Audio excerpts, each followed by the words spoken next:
It's Gorman in the morning with Fletcher and Ryder. Now, 92 KQRS. Brian Miller is in studio with us. It might just be a rumor, but the word on the street is you once saw someone get shot. Yeah. I mean, Really? I mean, I've seen a couple people get shot, but this one was couple? What are you talking about? Yeah, I've seen a couple people get I've shot. seen a couple people get shot. Yeah. Where are you hanging out? Gun ranges? I was- What's Yeah, very unregulated gun ranges. Yeah. No, I was at my my favorite coffee shop, which I will not actually plug because I don't want people to think it's Yeah, right. dangerous. Yeah, it's please. in a Yeah, really good it's in a really normal neighborhood. It's pretty close Yep. to my house. I was sitting outside writing my jokes, and I heard bang, and I looked up. I looked up, and this dude just fell out of his car. They were transacting. There was a transaction between cars, man. and the transaction went south, and they shot the guy. And then I was the first responder, which not ideal when a comedian is your first responder. You know, I don't have a lot of. You know, it's like, hey, do you always have blood on your shirt? What's that? You know, it's hard to crowd work with the guy on the ground. would you say it's Did he like respond? Is it 100 bee stings or 1,000? Yeah, Did it seemed like it hurt quite a bit. I'll say that. Did he make it out okay? Yes. Did he survive? Yeah, he did. I actually had to. I hit up my old one of my old Star Tribune buddies who works the police beat, and I said, "Hey man, you got to tell me if this guy dies." Oh, yeah. And Wow. he got back to me and goes, "No, he didn't die." Okay. All right. Well, that's good news. All right. Yeah. Man. So you and the guy haven't stayed in touch? No, No. Okay. no. But it was like, I mean, it was like 3:30 in the afternoon, broad daylight in a nice part of South Minneapolis. It was wild. Yeah. Wow. Man. So if Brian Miller asks you for coffee, think twice. That's the word. That's the lesson I learned here. Yep. Not going to coffee with Brian. 92 KQRS. High school days, man, we all had similar experiences. I mean, at the time, it felt like we were all living wildly different lives, Right. probably. But you look back on your high school days, and it's like, oh, I did that. Yeah, I did that. I did. There's the checklist of things we all did. You know, basic stuff like you had a huge crush on somebody. You had your first girlfriend or boyfriend. Yep. You took a standardized test to get into college, whatever. We all have these experiences we look back on and say we all shared. But you know, there's like a list that says like the top 10 things we all did. And it's basic stuff like that. But I'm curious about the things we actually didn't do. When you look back, you're like, I totally missed the boat on that one.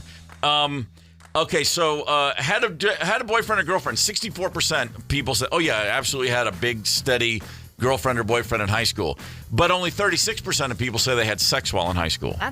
Both of those numbers seem low to me. I saw Fast Times at Ridgemont High the summer before my senior year and went into my senior year going, I'm way behind the curve. I was like, man, my high school experience sucks so far. Those kids are having fun because, yes, a movie could still stamp my soft, mushy brain and make me think I was missing out on things. I had to step up my game all of a sudden because of a movie. Yeah. Well, I mean, you know, sometimes art will do that. It was a good movie. It was a great movie. Yeah. I had a girlfriend off and on for 10th, 11th, and 12th grade. Wow. Same girl. We would break up and we'd get back together, break up and get back together. And I have no problem admitting, never sealed the deal in high school. Did not have sex as a high school student because I was only serious with one girl. And I'll tell you why we didn't. It was my choice. Okay. Because I knew for a fact if that girl got pregnant, I was going to have to marry her and move on to her horse farm. There would be a shotgun in my face. I was terrified. I'm the only kid in the world who actually was so afraid that I somehow resisted the urge. Of the father-in-law or what? Her. She said like, oh my God, you know, we would talk about it and she'd be like, and I would say, well, I'm literally the voice of reason. I don't know. I'm in 11th grade and you're in 10th grade. And then I'm in 12th, you're in 11th grade. And if we do this, what if you got pregnant? She'd be like, well, what would be wrong with that? And she said that. And I went, okay, this is never happening. Nope, red Remember flag. that segment we did a long time ago about red flags? Yeah. No, I moved to Kentucky at the age of 10. And by the time I was 17, it was like 7 years of how do I get out of here? How do I get out of here? And when that was something I heard said, I was like, oh, I got to get out of here. So, yeah, that's one I missed out on. And I look back and I go, that probably would have been okay. You know, actually don't regret it too much. But I could have gone out with somebody else. Would have been kind of nice. I mean, I think your life probably beats shoveling horse poop. Yeah, that's exactly where I would have been. High school, did you have a serious boyfriend or girlfriend?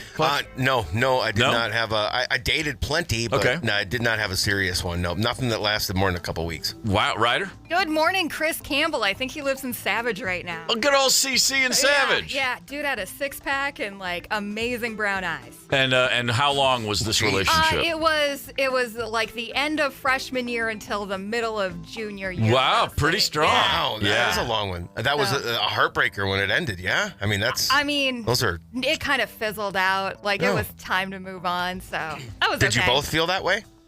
I felt that way. I'm not going to speak for him. I don't know. High school football games? You go to all the games? Not all of them, no. A lot of fun on Friday nights? Was that a big I was a pep band nerd, so I was played at some of them. Oh, okay. But no, I didn't go to them often just for fun. A handful. Ryder? I was in marching band because, spoiler alert, Nice. the marching band got to go on a trip to Hawaii my junior year. Oh! And I quit immediately after. So, yeah, I had to go to a bunch of football games because it was required because you did the thing. Also, spoiler, Chris Campbell thought I looked real cute in my marching band uniform. Yeah, he did. Okay, Yeah. quick question. How long were you a marching band geek? So that would have been sophomore year and then like first semester of junior year. We went on the trip in November. And then you quit? When I was a college student, I, for one semester, was hanging out with a group called Campus Crusade for Christ because they had a spring break trip to Daytona Beach. Wow. I went down there. I got there. I was like, wait, I'm supposed to do what on the beach? I'm supposed to spread the gospel? No, sorry. I just needed the free ride. Thanks. Not my proudest moment, but hey, I did have a good week. 1 second, though. I got to bond with Ryder here. I was a 4-year marching band geek. So, Nice. there's that. Okay, Lots lots of cool behind trips. the bleachers. I don't know what to tell you. As far as the high school football games go, obviously the for a lot of towns and a lot of schools, it's the epicenter. It's ground zero for high school culture is those Friday night games. Yeah. First time I ever went to a high school football game was in Seattle, Washington, when I was 27 years old. My high school didn't have a football team. Oh, what? Okay? Wow, just the 12 of you? Tiny school. Yeah. We Yeah, played soccer in the suppose, fall. yeah. But there were two big-ass public schools in the same town, and they played every Friday night. But because I didn't go to those schools, I really didn't have any friends that I cared to hang out with at either Okay, school. yeah. But even at my school, but everybody else would go, oh, you going to the Hoptown game, going to the county game? Let's go to the county game. And I'd be like, I don't know, man. That just seems, I felt like it was too late. I didn't grow up in that. I kept it at a, arm's length. And I look back now, so here I am. I'm on tour in a rock band. I'm playing a gig in Seattle. I'm 27 years old. We're playing at the University of Washington, the basketball arena. And at the University of Washington's football stadium on a Friday night, they have a high school game. Okay. And so I just walked, I'm just like right across the street. I'm like, oh, what's going on over there? And me and my t-shirt guy, we walk across, and I watched 3/4 of high school football in a giant stadium where there's hardly anybody there, but it's like 2 sections full of fans. Sure. And as I sat there, I was like, man, I missed out. I was just watching the interaction from the cheerleaders to the fans to the kids, the stoners who weren't on the team but were still there anyway. Yeah. I mean, all the youth subcultures represented in the bleachers, and I was like, what the hell was I doing on Friday nights? Why did I miss this? It was really social. Yeah. Oh, and huge. The players taking the field, breaking through that paper that the cheerleaders created or whatever. It was incredible. Awesome. And at some point I said to my guy, Kevin, I go, man, this is the first time I've ever been to a high school football game. And he treated me like I had leprosy. He was like, what? He was like, what is wrong with you? I'm like, sorry, dude, I missed out. Yeah, there's a few things we all missed out. Looking back, shoulda, probably, woulda, coulda, shouldas. 651-989-ROCK. What's the woulda, coulda, shouldas from your high school days? What'd you miss out on in high school when you look back? KQRS Facebook page. Feel free to go there and share a comment or two. Several people missed out on the prom. I got a lot of proms. Jed, Michelle, Kim, Troy. A lot of people not making that senior prom. Ryder, I've seen a picture of you at a prom, haven't I? I think it was junior prom, and I skipped the senior one. Okay. I mean, they're getting to be more and more expensive. Well, that makes sense. You got to get a dress, you got to get a tux, you're getting all your group of friends together, you're going out to some fancy dinner, you're maybe getting a limo. See, I think you guys again, I was in a small town but at a very small school, and so you just didn't miss things like that. Like it's like you could never even cut a class because everybody knew, where's Steve? Right? Everybody was, and the prom was one of those things. It was like you just went regardless. I didn't take my longtime girlfriend to the prom. We broke up like a month early, and I took another girl, a family friend. And I had a great time until I got in my own head about it because I really had a crush on this girl, and then I just was thinking about it too. Started off great. I was being funny. We were laughing. We were having a great time. And as it was getting closer to the end of the night, I started being like, I don't know. I kind of really like this girl, and all of a sudden it got really, really wonky. You said you had something for me. It was. I didn't realize that the whole thing was going to blow up with prom. It was prom. I never went to a single prom. Not one. I kind of alluded to it a bit ago when I said I didn't have a serious girlfriend at any point. When you don't have a serious girlfriend, you don't really think of it. And I was, I don't want to say I was full on like a counterculture. Okay. But I just was like, everybody's doing that. I don't need to go. Got it. And I, like I said, I graduated with 650 whatever kids. It was anonymous. You had no Different clue world. that I wasn't there. Yeah. I just wasn't something me and my buddies did. We didn't care. Yeah. No, I get it. I wish I would have. You know what I mean? Like, at least one of them just to have the experience, but I can't say I regret it. Well, either. it's a lot of hype, and it's just another dance at the end of the day, but you're more uncomfortable because you're wearing a rented tux with a stupid cummerbund. I did go to the Sadie Hawkins dance once. Not to dance, not with anybody, with a couple of buddies, because our friend's band was playing Smells Like Teen Spirit. Right. Yeah, they had to audition. And they played that was the name of the band, or they played the song. Yeah, they played the song. Yeah. Sadie Hawkins dance was a staple. Yeah, and that's at least at our school, the girls asked the boys to that dance. Yep. And had some momentous Sadie Hawkins experiences. Absolutely. Yeah, got asked by an older girl one year. What? I was in 9th grade, and a junior asked me to the Sadie Hawkins dance. Oh wow! Talk about pressure. Talk about feeling the heat beforehand. Like, okay, okay. Yeah, with every day, it got closer and closer, and I was just like, oh, what's going to happen here? How are you not the king of the freshman class? Well, I was. I'm just talking about what was happening inside. Okay. I was fronting. I was flexing. I was putting on a good look there. I like it when we get this voice from Steve. This text just came in. Skip school the day of senior pictures for the yearbook. Yeah. 50-year reunion this July. The yearbook without your photo all those years. That one's from Mike. Yeah, that's one that you want to be at. I mean, that's a photo you definitely. We did senior pictures on our own though. Mm-hmm. We went out. It was off campus, generally speaking. We didn't do it at the school. Yeah, there was a lot of these things that because of the school I went to, you kind of missed out on. But like another one, did you ever have a legitimate crush on a teacher? Did you ever have the hot for teacher experience? I mean, I did, but everybody in my school did. We had a French teacher my 10th grade year, Miss Jones. Everybody was in love with her. Sure. Every guy wanted to be with her. Every girl wanted to be her. I mean, it was just everybody was so enamored. She was like 25, maybe 20. She was right out of grad school. And she taught French, and it was just, she walked in, and it was like a, a choir of angels accompanied her everywhere she went. For sure. No, nothing. I was thinking she was French. Oh no! Yeah, I was looking at something else when you said that, and it threw me off. And I was she was the French teacher, and she, as far as I know, kind of spoke French. I don't remember learning a lot about the language. But that was another thing I missed out on because I was in the, quote, French club at school. I'd learned French, and I was actually pretty good at it. I had a knack. The teacher would say every year, like, if you would just apply yourself, which is what every other teacher said to me, too. Yeah. Mm-hmm. If you simply applied yourself, Mr. Gorman. Mm-hmm. But they did a trip every spring break, not to France, but up to Montreal, like to French Canada. That's not nearly as cool as Paris. Hey, man, these are flights from, come on, this is the early 80s. Why not just go to the French Quarter in New Orleans? That'd have been cheaper.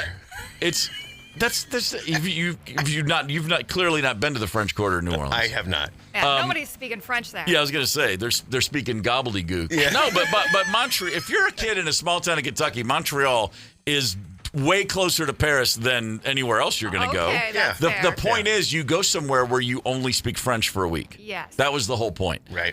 Even though it was Quebecois French and they're, but there was my sophomore year, I was like, by God, by the time I'm a senior, I'm doing that trip. And I made this whole plan. I'm going to get a job after school. I'm going to do this. I'm going to save, because I just had to save. I figured it all out.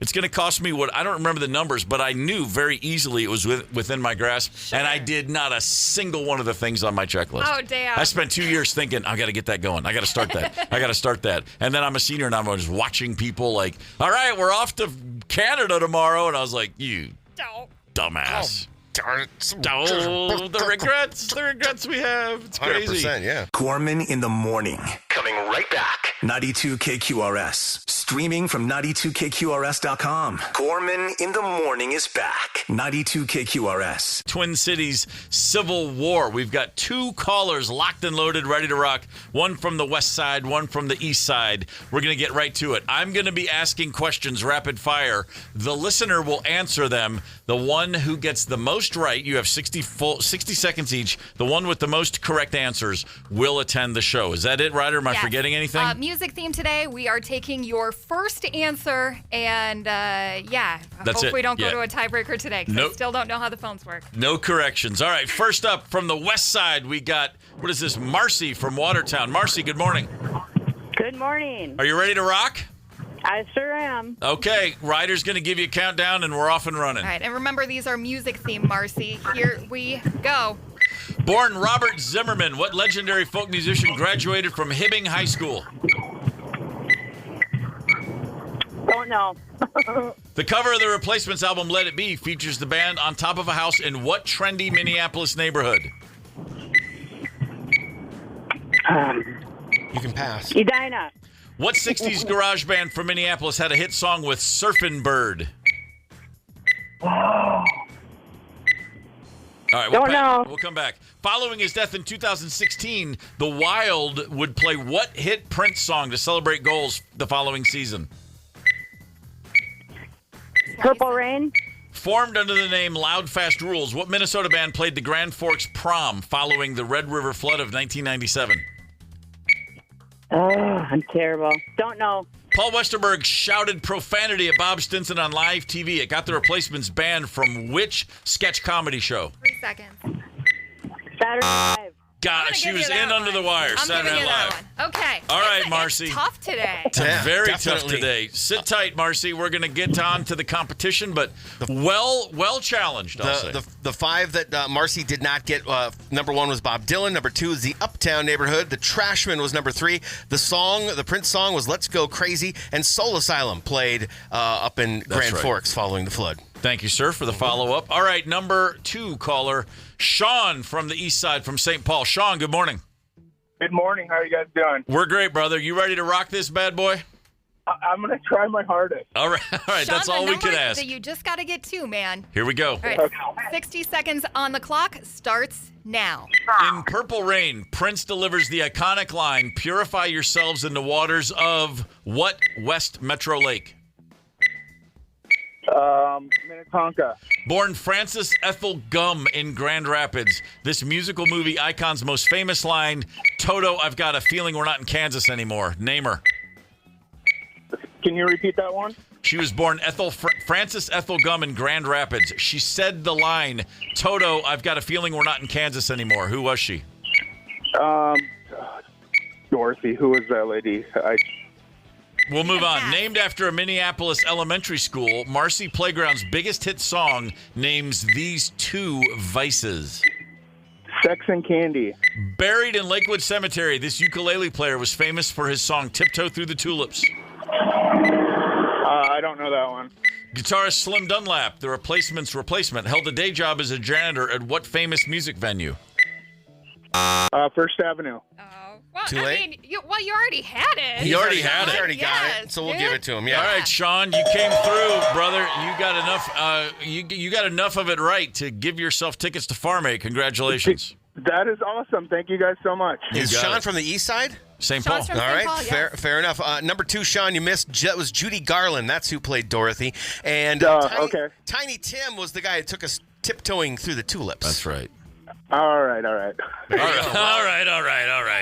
He Well enough didn't, to he win, doesn't though. care. He won the game. I He's ready to know. move on. And he evened up the score. We're early on, but we're going to keep track for the long haul. The overall big picture is now East versus West, 1-1.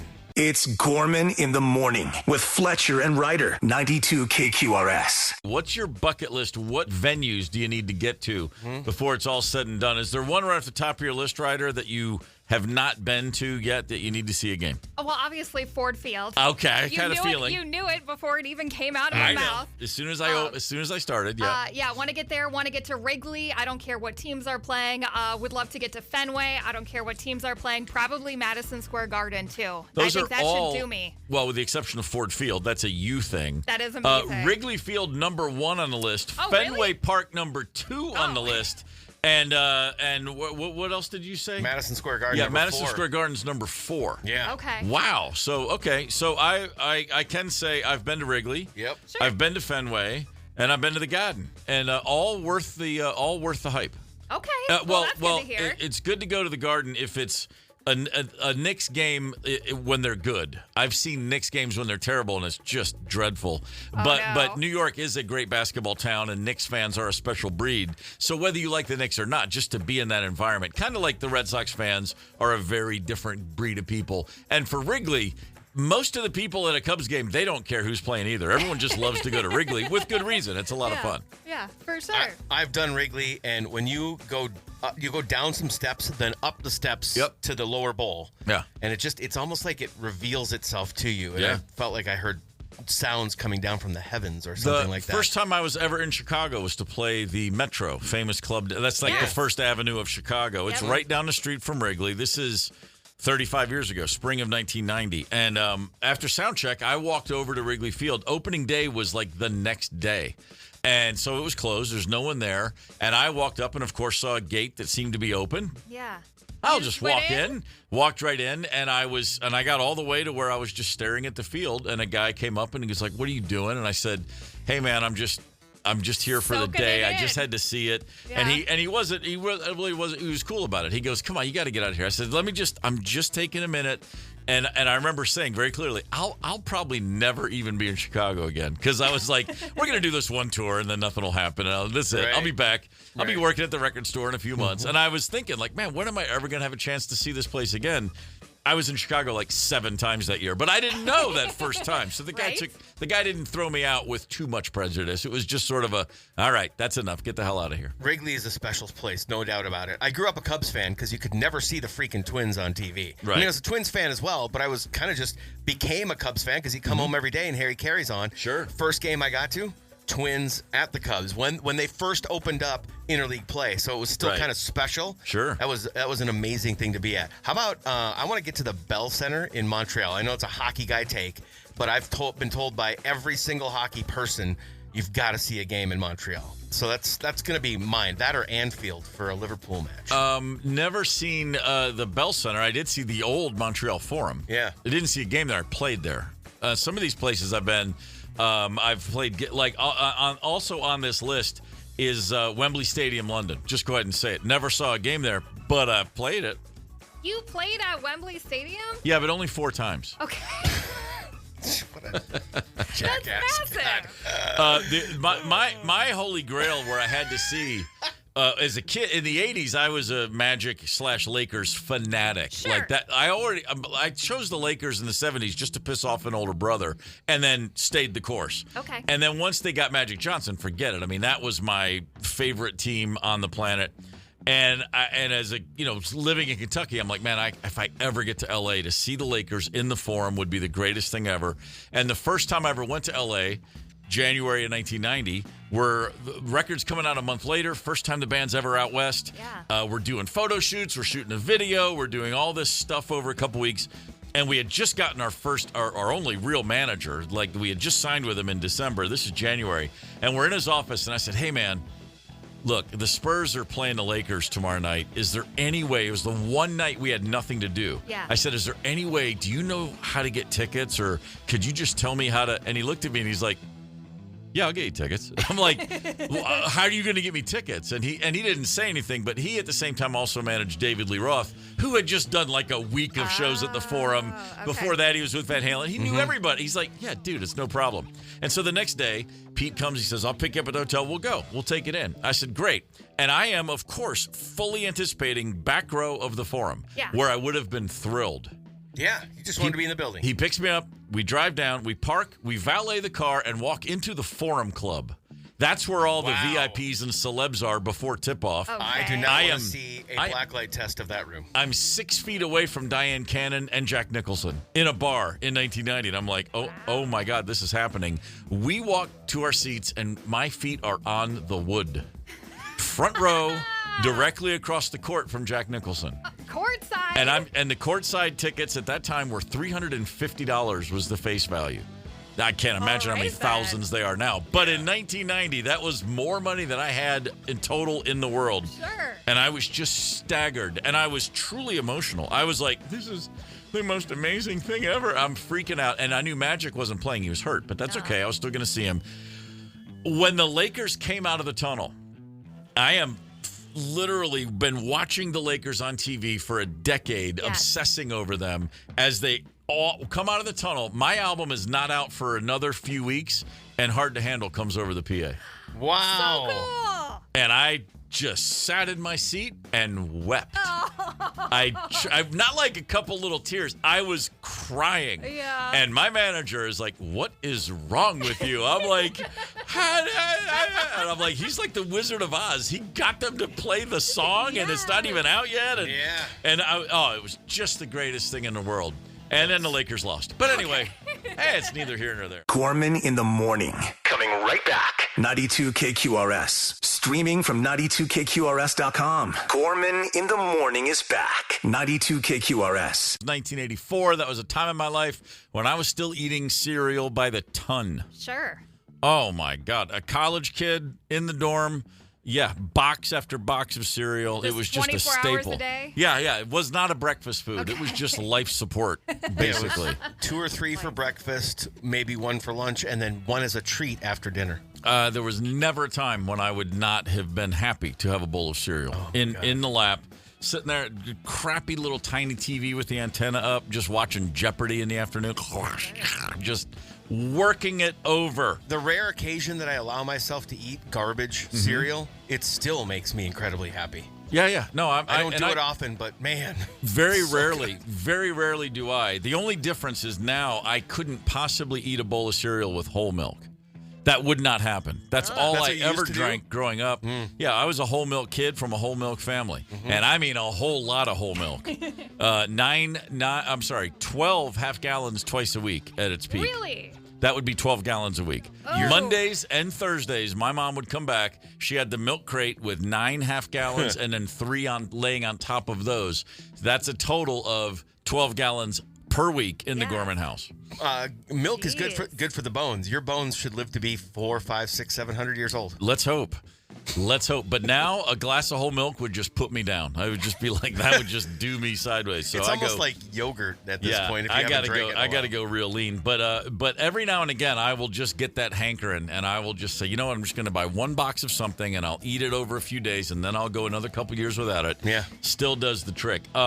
There's a new ranking from our friends at thetropicalfruit.com. Best ever breakfast cereals ever. The top 10 ever. All right. And so, this was the kind of thing, too, not only just generally speaking, but again, going back to the Gorman household, we would fight over anything, any reason to fight with a bunch of boys in the house. Yeah, duh. Hey, let's play ping pong. No, let's play pool. Fight. Yeah. Okay? Let's play life. No, let's play Monopoly. Fight. And breakfast cereals, good God almighty, there were hooks being thrown regularly for either taking the last of one or just simply, I like Quisp. Well, I like Frosted Flakes. We're going to have to fight. That's just how that went. Fair enough. Yeah. Yeah. No, That's- any reason to blow off a seems little reasonable. bit of steam. Yeah, seems reasonable. Frosted Flakes, always taken for granted because it's just so omnipresent because you want to say, oh, I love a good niche cereal. No, man, I will knock back a bowl of Frosted Flakes with the best of them. Still works for me. Sure. Did that make the list? Is Oh, Frosted Flakes it's on the there? list. And I'm Okay. surprised to see it's at number 10. Really? I thought it was that going to seems be. right. I thought Tony and the Tiger They're group would be great. way exactly. The problem with Frosted Flakes is that Tony the Tiger is the best thing about Frosted Flakes. I don't know, man. They're fine, but they're about number 10. Still works for me. Number 9 on the list, Fruit Loops. Surprising to see that in there. I just would have thought over time we would have realized there's other fruity options that are better. Sure. Trix. Yeah. Trix is fantastic. I Fruity remember Pebbles. having the conversation where we got the Fruit Loops, take take one of each color and taste them, and that sudden realization of, they all taste exactly the same. Yeah, for sure. Oh, it's just food dye. Yeah. Here, we thought we had something special. No, not at all. Now, I'm not a cereal person, even a little bit, and I never have. I just don't want milk gushing everything up or whatever. But when I would have a bowl of cereal, it would almost always be some Lucky Charms with the marshmallows. Did that make the list? Lucky Charms is number 8 on this there we list. go. Wow. Make no mistake about it. I'm going to give you one more, and then, by the way, 651-989 Rock. What is the greatest ever breakfast cereal? Number 7 on the list, and this is a shocker: Wheaties. The only one that pretends to be healthy. Right. Wheaties, or as if you prefer, Wheaties. Wheaties is on the list. The Breakfast of Champions. Never a big Wheaties family. It would sometimes end up there, and we'd be like, why'd Mom buy Wheaties? We were. If I wanted a healthy cereal, I went to the product 19. Do you want to know a fun fact about Ryder's Lucky Charms? Mm-hmm. This just learned from reading the nutrition labels. That's all. All right. Lucky Charms lower in carbs than Cheerios. Lucky Charms lower in carbs than Cheerios. Because, you know, sugar and whatnot make up carbs. And you'd think with the marshmallows and whatnot that Lucky Charms would be like stratosphere compared to Cheerios. Not quite so true. You've already left me behind. I'm just thinking pure flavor So here. I'm just hearing eat a bowl of marshmallows and Basically. then I'm good to go. Yeah. All I want to know is riboflavin levels. That's all I'm concerned with. What's the best tasting cereal to you? 651-989 Rock. We have more texts than we could shake a stick at. It's crazy. I'm right not sure now. I've seen the right answer yet, though. I mean, just going down the list, Captain Crunch, Peanut Butter Crunch, and Lucky Charms are 1 and 2. Frankenberry and Quisp aren't bad when you can find them. If I found a box of Quisp right now, I'd eat it just without. I just put my hand in there. Don't need any milk. I would knock it all back down. Like I'm sure your friend Jeffrey Bezos has it available at his Amazon. I just looked. Internet I didn't site. see Quisp Really? on there. The first thing I would do is I would take a picture of it and send it to my brother Doug, who wherever he is, whatever he's doing right now, in the back of his mind, he's thinking about Quisp. I promise you. My man was a Quisp addict.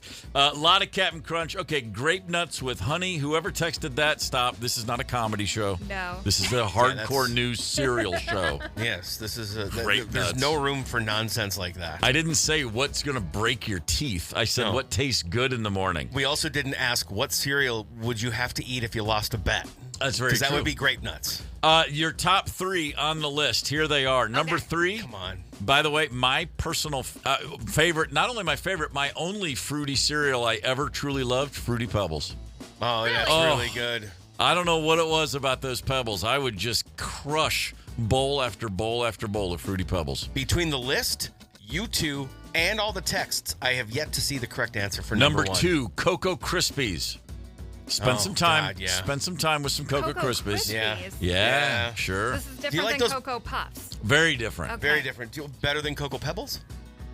Yes, I see. Fruity agree. Pebbles, I was down with. Fruity Cocoa Pebbles, never a fan. They got soggy so fast. Yeah. Where the Krispies keep their...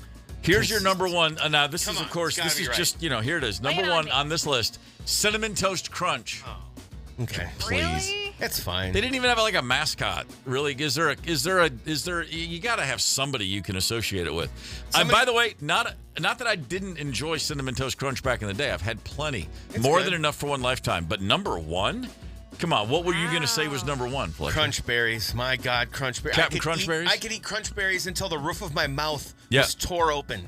Is there any other result? The roof of your mouth always hurt after crunch berries. Yeah, but I'm talking like 4 or 5 bowls. Like that Sure. was nothing Yeah. for me in my Oh, yeah. 20s. Oh my God. And I haven't seen a text. I've seen Captain Crunch. I haven't seen crunch berries. Now I cannot go full berries because now they have all berries. No. You have to have the that's crunch silly. in there too. That is silly. It's important to have both. 92 KQRS. A paraglider just got zapped in North Dakota. There's a video that's taken off all over the old interwebs. A gentleman flies over a bridge. There's someone standing, I believe, on the bridge, gets their phone out like, hey, I'm going to shoot this paraglider. Sure. And the paraglider somehow misses that there's some power lines overhead, and it sounds like this as he hits the power lines.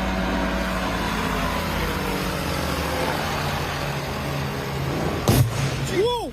Oh no! Oh jeez! Oh jeez. paraglider goes straight down, thankfully, into the river as Yeah. opposed to, onto the train tracks or something. Like, in my mind, it's like, oh, there's probably a speeding locomotive coming right when he hits the tracks. No, he just hit a calm river, and he was fine. He survived with unharmed, apparently. Yeah, there's a bright blue spark, which is Yes, crazy. there is. I don't know how agile these things are, but I feel like they turn relatively quickly. However, he's also paragliding around dusk. Yeah. So he maybe just doesn't see them. Thankfully, he's fine. Anyway, my point to opening home my big old yapper is to let you know that not only is it all over the interwebs, it's also on I did find a video of it, and it's up on our Instagram and Facebook. You got to go see the blue spark especially. It's nuts. Ever been zapped? I have a lifelong fear, a terror of electricity, generally speaking. Really? I have just always figure yesterday I was changing our cat's water filter situation. He's got the little fountain that constantly runs water, and the filter needed to be changed. And so you clean out the whole thing. And then as I'm plugging it back in, I still look at the plug to make sure there's not a drop of water on it, because I'm going to stick it in the wall and I'm going to explode myself. I thought you were. casing and everything. I know, it doesn't Okay. matter. I'm All right. terrified of electricity and water, and generally speaking, if anybody's ever going to get zapped, I always figure it's going to be me. Have you ever been zapped? Really bad shock? Let me know. 651-989-ROCK. A paraglider hit some power lines. He got zapped. He's okay, but you hear the bzz, and it's a rough one. It's a Ever good been boom. zapped in your own life? Apparently, Rob is on the horn, and he's got a story for us. Rob, good morning, sir. Good morning. Lay it on me, brother. Okay, I was working on as an apprentice late at night. We'd been working a lot of overtime, and I was working on a live panel, lost control of a ground wire that hit the two hots and the neutral at the same time in the panel, blew the panel, blew the meter that was up above, up the upper part of the ground, Oh, and I hit the wall on the other side, ended up in the hospital waking up there. you Oh. hit the wall? Hit the wall. So you just got full on zapped. I mean, you got blasted, is what you're telling us. Yep, got blasted. Came up with not too bad of burns considering, but they were pretty good. At the same time, you got to look like an action star for a second, and live to tell about it. Yeah. So, are you still an electrician, Rob, or did you move on to something else after that incident? No, I worked as an electrician for 15 years after that. Okay. I am now no longer electrician. I am working a different job. Got it. All right. Well, thanks for this. Thanks for the call. I'm glad you're okay, man. That's terrifying. Yeah. I am married to an electrician's daughter. And as Rob is explaining all of the things, I don't know exactly what he's talking about, but I Yeah. can see Steve just No, crawling out of it's- his it skin. Just winds me up to no end. My father-in-law was an electrician. Both of my wife's brothers, these are all union electrician men, Yeah. IBEW member, blah, blah, blah. And I mean, they all look at me like I am completely brain dead, because I used to call, hey, so if I do, and they just shut up, I'll just come over. Let me just fix that. And they just put the screwdriver down. You're going to hurt somebody. Yeah, no, that's me, man. That's me. Connect with us on the KQ Talk and Text line. 651-989-ROCK. That's 651-989-ROCK. 92 KQRS. We welcome Mike Corey to Gorman in the Morning. Good morning, Mike. Good morning. How's it going? Going great. We're safe. We're indoors. It's not too hot. There's no snakes around. We're doing awesome. You strike me as a guy who's constantly looking at danger and figuring out how to get away with it. Are you somewhere in a safe location right now? Actually, I'm over in Hawaii right now. We're doing a little spearfishing project, and so right now I'm mostly chilling, even though it is about 4 a.m. where I am. Yeah, very, very impressive start to the day. Okay, spearfishing. I got to think things could go awry with spearfishing. I would imagine. You host this podcast, which must be a lot of fun. You must be endlessly blown away by what people have endured and how they've gotten themselves out of a jam. That's exactly it, and that's why the podcast is so fun to be able to host. As a team that comes together to make it happen, and just telling those true survival stories of people who actually found themselves unintentionally in all sorts of strange scenarios, like adrift at sea or attacked by a shark or lost in the desert. and just being able to tell their story and then be able to have the viewer kind of be there. We add sound design, we act out the voices, so it's really immersive. And the podcast has been so much fun to host. And the book is based on the podcast. We tell shorter stories of these people who have actually survived and go over what they did do, what they didn't do, what was right and wrong. We consult experts, we give you tips. But ultimately, the human being is such an amazing creature. We are weapons of mass adaptation, and you might not think you'd know what to do or you would be able to survive if you were adrift at sea, but our bodies and our minds are capable of great things if we actually put them to the test. Mike Corey's with us on Gorman in the Morning, the popular podcast Against the Odds. If you have a question for Mike, you can still text us 651-989-ROCK. Mike, a text came in, and let me ask you, because I've heard this, is it true? Real simply, regarding bear attacks, black attack, brown lay down, white good night. Does that check out? It checks out, but what about koalas? They missed that one. Yeah, right. So my dream of going to the Arctic Circle and wrestling a polar bear, I should probably drop that one right now.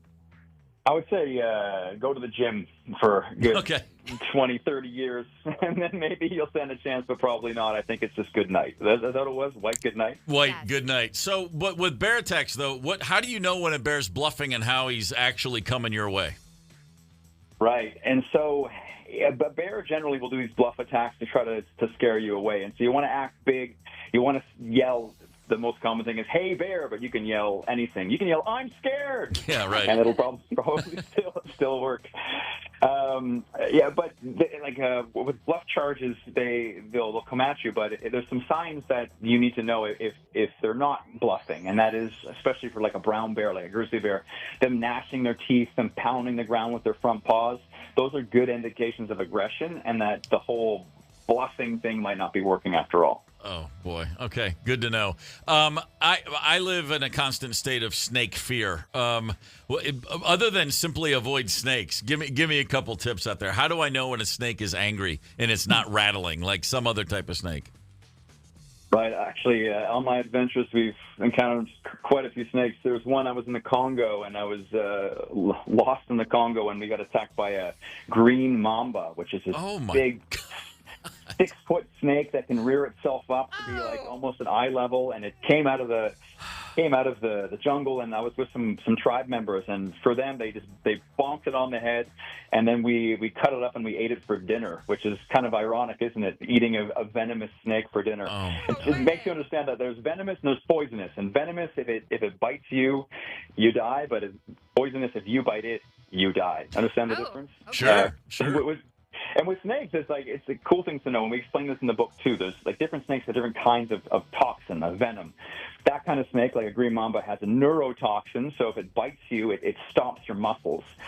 And your muscles are also your heart and your diaphragm, which makes you breathe. So that's probably the worst one. But for example, like a diamondback in the States, they have hemotoxic, which affects your blood and the clotting, and that can be very dangerous. Or there's like necrotoxin, and that's it makes it basically pre-digests your body, which can cause a lot of damage as well. But if you find yourself with a snake and it bites you, the best thing to do is take a photo of it, or if you're going to smack it with a shovel, take the actual snake in, because if you get an antivenom, they need to know what exact snake it was, because then they can give you the exact right antivenom.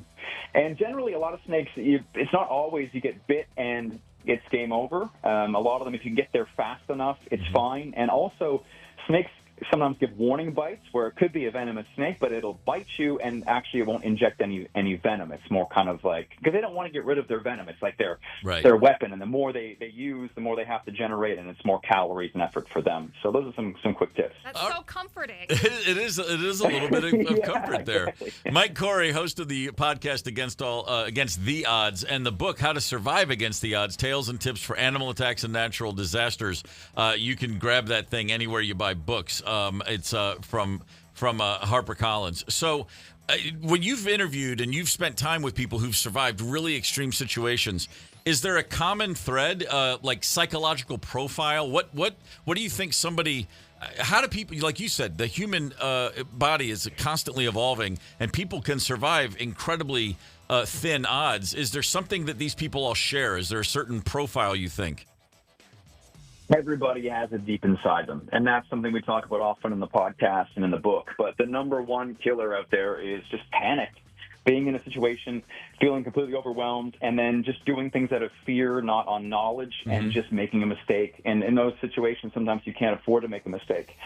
And part of that, and being able to get rid of that fear and panic, is just, like I said, knowledge. Knowing that you listen to the podcast about the episode with the volcanic eruption, or read the book and read the chapter about the snake bite. And so that knowing what you have to do is really the number one defense. And then that gets rid of the panic. Because maybe you'll panic for a second, but you're like, okay, no, I know this. I'm supposed to, let it bleed, not get my buddy to suck the poison out of the bite. Right. Take a photo of the snake, get it to, get to the hospital, all these things. And yeah, it's just getting over that fear, man. But the antidote to fear is knowledge, and that's the point of the book. So, Mike, I grew up with tornadoes as a regular springtime threat, and we were always told things back in the day that I don't think still really apply. Like if you're on the highway, run up under a bridge, or I've also seen like open windows in your house. I mean, what's the latest tornado protocol? Because every year we seem to get more and bigger tornadoes. Yeah, in tornadoes, one of the main things is just the debris flying around, right? So if you're in your house, making sure you're in a room where there's not things that can fly off the wall or glass that can break and lacerate you and break your bones, finding some kind of like bunker-style scenario. Like even then, people used to say hide in bathtubs because they think it's safe, but most bathtubs aren't made of metal. They're made of plastic or fiberglass or something, and when debris is flying around, it can go right through those things too. So that's the thing to keep in mind. People don't always understand that it's the debris that kills most people, spinning around at high speeds. So being able to find a spot in your house to shelter is most important there. Mike Corey, the podcast Against the Odds, I've listened and I love it. The book, How to Survive Against the Odds, Tales and Tips for Animal Attacks and Natural Disasters. Mike, all the best. It's funny to say, hey, have a good time in Hawaii. Yeah. I imagine that's kind of going to take care of itself, but we appreciate you getting up before the crack of dawn out there and calling us. Thanks, man. My pleasure, guys. Thanks so much. All right, see you. It's a good gig. Just basically. Is it figuring out how to save people from sharks? I was thinking it's a good gig talking to the people who have done it. Like, you're like, hey, tell me what happened. And then you get to sort of vicariously live through their incredible nightmares that we don't have to experience ourselves. That podcast is great. I don't want a job where I run into a green mamba. I don't want that. That part, yeah, I'm going to leave that one to Mike. Gorman in the morning. Coming right back. 92 KQRS. Streaming from 92KQRS.com. Gorman in the morning is back. 92 KQRS. There are some very, very obscure facts out there that I just cling to in life. You hear something, you read it, you never forget it. And you think about, like, what's the craziest thing that you know to be true? Not that you believe is true, but that is absolutely provable. And I've had one for years, and I've talked about it, and I've shared this information, and now the day I've been dreading has come to pass. This past week, the President of the United States' grandson died. Which president? Our 10th president, John Tyler. John Tyler. What? Listen to this. John Tyler was the President of the United States from 1841 to 1845. Wow. And Holy his smokes. grandson died this week. Well, that's mind-boggling. That is mind-boggling. This man, the original John Tyler, was born in 1790, 1 year after George Washington became our first president. Oh, damn. That's 14 years after we became a country. 1790, he's born. Okay. He lives a nice, long life. Yeah. Let's see. Becomes president in 1841. He was actually elected as vice president, and William Henry Harrison died a month into office, and so John Tyler assumed the presidency. He was referred to as His Accidency throughout his term by the opposition. Wow. So check this out. He fathered 15 children, the most of any president that we know of. He married a woman late in life. When he was in his 50s, he went on and continued to sire children into his 80s. Damn. When he was a very old man in he gave his 13th child, Lyon Tyler, was born in 1853. Wow. Wait, they named the kid Lion? Lyon. Okay. Yeah. So Lyon. So he was born in 1790. So then at 63, he fathered his last child, 1853. The kid born in 1853 had a child in 1928 when he was almost 80 years old. Oh. That child just died. So now Holy you've got this insane situation where you have successive longevities, late in life paternities. Yeah. This family has produced 3 generations that span almost the entirety of the American experience so far. That's like 250 years, basically. In 3 generations. Astounding. Think of how crazy it is that, like, even just President Tyler living to be 71 in those days. Yeah. I mean, look at the longevity of this. It's unbelievable. It's absolutely that's incredible. Insane. Not only did they live a long... Well, you know why they lived a long life? Because they just kept on knocking the nickels out of every woman they met, apparently. They couldn't get enough. Yeah. But they literally rubbed some dirt in it all the time. I've known about this guy. The grandson who just died, Harrison Tyler. I've known about him for years. It's like fascinating to me. Just like there's a guy walking around. He lived in Franklin, Tennessee. I lived in Nashville, right next door. And I always used to think, like, I could just go knock on this guy's door and go, hey, your grandfather was the president, 20 years before Abe Lincoln. Huh. Go figure. He probably would have said, why don't you come in and have some tea? Yeah, he was just walking around Franklin, popping by the Starbucks, I guess, a little town just in the middle of nowhere in Tennessee. It's crazy. Nah, they don't live that long in drinking the Starbucks. I'm just saying. Is that right? Yeah. Yeah, well, then it must have been all the moonshine. So I mean, like, if you go back, like, are there any... You know, I guess Eisenhower still has some living grandchildren. Kennedy certainly does. Yeah. Go back further, Truman, before that, Roosevelt has living grandchildren. Oh, really? You start going back, and then you go, well, hang on, but, like, does Taft? I don't know. Does Harding? Coolidge? Probably not. I'll tell you what, though. But Tyler? Oh, yeah. Yeah, he had a living grandchild until this year. Any of the presidents... Anything that's got lineage living right now, you got a tough task. To 3 generations, 250 years, that's pretty, I mean, because that's what, right? A grandson, so you're talking a grandfather, father, son. Right. I mean, you're talking 3 generations lasting nearly 250 years. That's a pretty tough task. This is crazy! It's crazy, man. It is crazy. So, all right, but that brings to mind, what's something else that you know that's completely insane? You know it, it's true, but you still can't believe how completely insane it is. Here's another one for you. By the way, 651-989-ROCK. Text us in or call with your crazy fact that you know to be true. I'll give you another one. Chainsaws were invented originally for what purpose? To assist in childbirth. You don't want to know the details, but that's true. Oh, my. We're discussing the fact that John Tyler, the United States of America's 10th president, took over office in 1841. His grandson, not his great-grandson, not his great-great-grandson, his grandson died this week. It's just nuts. In his 90s. He was 96 or 97, and he died this week. His grandpa was born in 1790. One family, the entirety of the American experience, basically. Pretty incredible. That's a true fact that is irrefutable. That's your favorite obscure fact. It really is. It has been for years. And now you're going to need a new one. And by the way, Harrison Tyler, who just died, he had a brother who just died like 4 years ago. There were 2 of them. There were 2 of them forever. That was the craziest thing. And I always wondered, could they just go to the White House anytime they want? Did they still have Secret Service detail? They did not. I do know that. Okay. But I mean, if you walk up to the White House and go, yeah, my grandpa used to be the president, they got to let you in, right? I would think. And you know what, though? Who knows? Because you're now a citizen again, especially if you don't have... When does Secret Service detail run out? Hold on. If Jimmy Carter's grandkid, they're going to be like, let me see some ID. John Tyler's grandson, they're going to be like, yeah, come on in, man. Come on in. You know, because no one's going to fake that. They know who they are. They probably had someone watching the whole time. Here's another crazy thing that's true, which I just learned recently. Identical twins do not have the same fingerprints. I always just assumed they would. Oh. Yeah. Yeah, you can't pin it on the evil twin with fingerprints.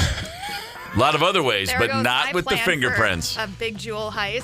What's the craziest true thing that you know? How about that? On the KQRS Facebook page, we asked that question. Here's one, and I took the time to research it during the commercial break, and it's true. And not that I questioned Rochelle. Dolphins call themselves by name and recognize each other by names as well. Right. They have signature whistles. Dolphins are cool. They're incredibly intelligent. They say they're smarter than we are. They're also the only mammals besides human to have sex face-to-face. That's really? Yeah. Wow. That is my favorite dolphin fact. When you see them, you're like, hey, man, what's he doing over there? Who? You know him. He's over there. It's fantastic. Yeah. That's my favorite dolphin name that I just rattled off just now. Man, that's a pretty good one. How about the fact that giraffes are 30 times more likely to be struck by lightning than humans, which makes perfect sense. It does make sense. That it does, yeah. You don't see that on Nat Geo very often. No. This giraffe clearly brought down by a bolt of lightning. This giraffe was split in half last night. Yeah. One that I heard in grade school, us being provincial, we love Minnesota facts. Sure.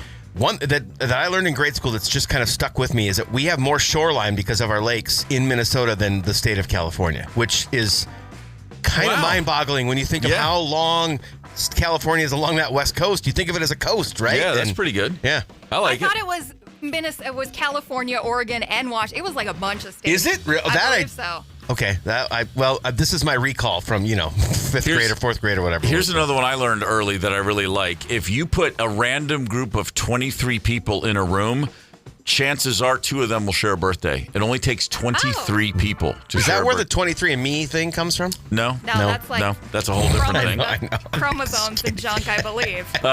So it's I remember because I watched the Tonight Show with Johnny Carson, and he heard that stat and he put a test to it, and he just went to the audience, birthday, and it was like the 16th person matched someone already. Wow. It doesn't take long at all. I have one friend that I share a birthday with, and I didn't meet him until I was in my 40s. I'd never had a friend that we shared a birthday, but chances are someone who shares your birthday. Isn't that weird? Yep, my Uncle John and I have the same birthday. See, all right, done. Mm-hmm. Fletch, anybody? Shared birthdays with extended family? Sorry, I was with looking anybody. I was looking anybody you know.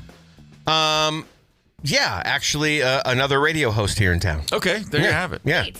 I was looking at my Minnesota shoreline fact because my recall goes back to grade school. Right. California, Florida, Hawaii combined, we have more shoreline than all of them. That's nuts. So Ryder was on to something with what she said. Yeah, that's pretty good.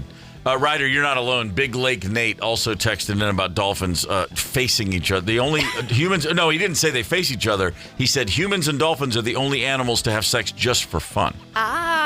Yes. Do they, if they don't face each other, do they call it doggy too, or is it something different for dolphins? They call it porpoise. They always look down on the porpoises. Right. I will say this. They say dogs... They say all other animals only have sex to procreate. They didn't know Rusty the Gorman Springer Spaniel. He was a tomcat in dog form. Obscure facts, crazy things. This whole subject popped up today because President John Tyler, who served in the White House in 1841 to 1845. That's insane. 1841 to 1845. Yeah. Remember in school when you learned Tippecanoe and Tyler too? That was him? That's Tyler. Oh. Wow. Tippecanoe was William Henry Harrison, and he was elected president. Tyler was the VP. William Henry Harrison stood up and gave an inaugural speech for 3 hours in the rain, got pneumonia, and died. Oh, that's what killed him. He's Yes. that guy. Okay. Tippecanoe died less than a month or so after taking office because he wouldn't shut up in the rain. And then John Tyler was the president, and he was known as his accidency for 4 years because nobody liked him. It's like, this guy's the president? But here's the point. John Tyler's grandson just died this week. His grandson. John Tyler had a baby when he was a really old man, and that baby had a baby when he was a really old man. And so a family in 3 generations has gone from 1790 to 2025, which is completely insane. On the text line, I asked for crazy things that are true. What's the weirdest obscure fact you know? But here's a great one. Check this out. Ron texted in. Good morning, gang. Just a few quick facts. My great-grandfather was born in 1835 and has 1 grandchild still alive. Damn. My uncle joined the Air Force in 1958, and ever since then, the family's had at least 1 person on duty. And lastly, there are more airplanes in the ocean than there are submarines in the sky. Thank you, Ron. That's pretty good. Took me a minute. That last one threw me. I'm still trying to connect the wires upstairs to put that one together. Cleopatra was alive closer to KFC being something than the building of the pyramids. Oh, really? Those pyramids have been around for a minute. Huh. Oh, that's a pretty good one. I like that one. That's mind-boggling. I got one for Ryder, actually, quick, that I just discovered. Oh, is it about red pandas? No, it's about tortoises. Okay. All right. The oldest living land animal on Earth is a 192-year-old tortoise named Jonathan. Steven's met Jonathan. Are you serious? Come on. Isn't he? He's like somewhere not far away. I think he's got a. Is it? Or am I thinking of a different one? Let me find out. Well, Jonathan the Tortoise. Jonathan No, the St. Tortoise. Helena Island is Oh, where no, it's something else then. He's met another really old one. it's been around since 1832. This tortoise. That's pretty good. Good run. Yeah, there's a picture of him in some stupid old tortoise. He does a I'll lot of figure out what it exercise. is. Jonathan the Tortoise does a lot of Wow. exercise and eats right. Very, very strong. Connect with us on the KQ Talk and Text line. 651-989-ROCK. That's 651-989-ROCK. 92 KQRS. We are going to play a game right now called Beat the Jock. We got Adam Sandler tickets on the table. Let's see who we got first. Dustin in Oakdale. Dustin, good morning, sir. Good morning. How you doing, Steve? Really good, brother. Thank you very much. Are you ready to play Beat the Jock? Yes, sir. And do you want to compete against myself or Paul Fletcher? I'm going against Paul this morning. All right, bring it, son. Going against Paul. Paul got it. Paul is removing his headphones. His microphone is turned off. He is blind and deaf now. Therefore, Game let's on. have some fun. Ryder, take it away. All right. So here we go, Dustin. The topic is pro sports teams named after animals. We'll take both mammals and birds. Pro sports teams named after animals. You have 20 seconds. Ready, set, go. We got Chicago Bears, Seattle Seahawks, Atlanta Falcons, Minnesota Timberwolves, Detroit Lions, Yes. LA Rams, 5 seconds. Denver Broncos, Atlanta Hawks, if I didn't say that already. All right, there's the Hawks, buzzer. yes. Got the Hawks in. 1, 2, 3, 4, 5, 6, 7. I got 8. Ditto on that. 8 is Oh, your boy. 8 is your number, Dustin. That That's is not bad at not all. a bad effort at all. Paul Fletcher, put your headphones back on. I'm turning your microphone back on. All right, Okay. Hang What on, do we got? Dustin. The number is 8. What is the topic? The topic is pro sports teams named after animals. We'll take both birds and 8? and mammals. All Yes, right. 8. Bring it. 20 seconds. feel good. Ready, set, go.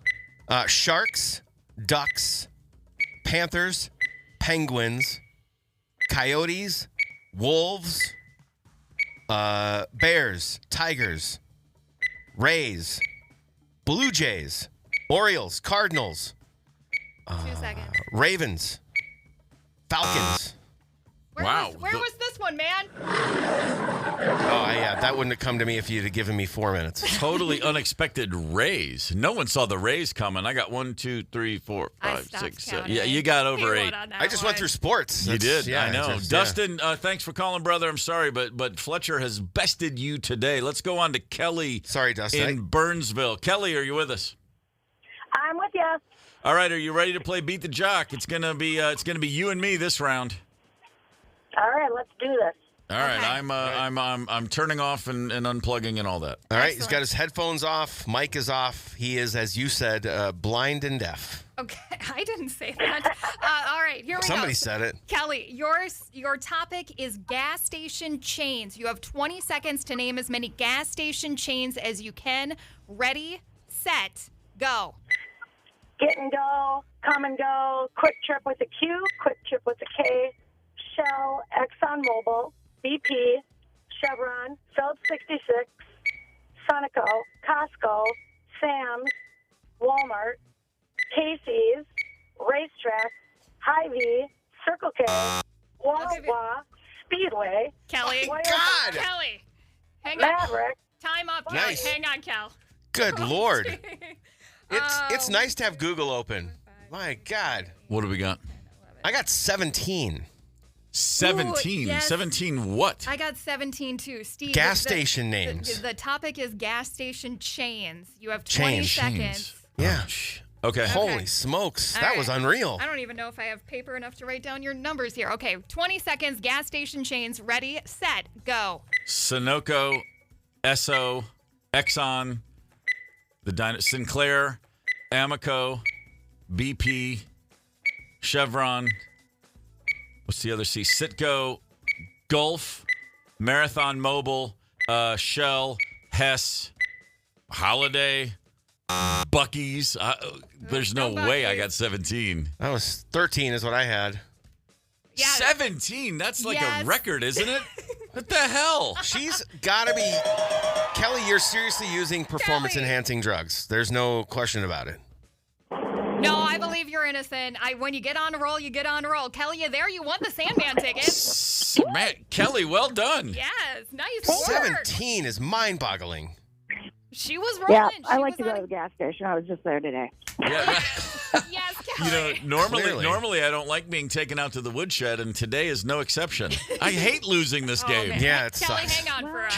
God, all right, Kelly, congratulations. Gorman in the morning is also Gorman on the go. Get the 92 KQRS app and stream live or catch the Gorman in the morning podcast anytime. 92 KQRS.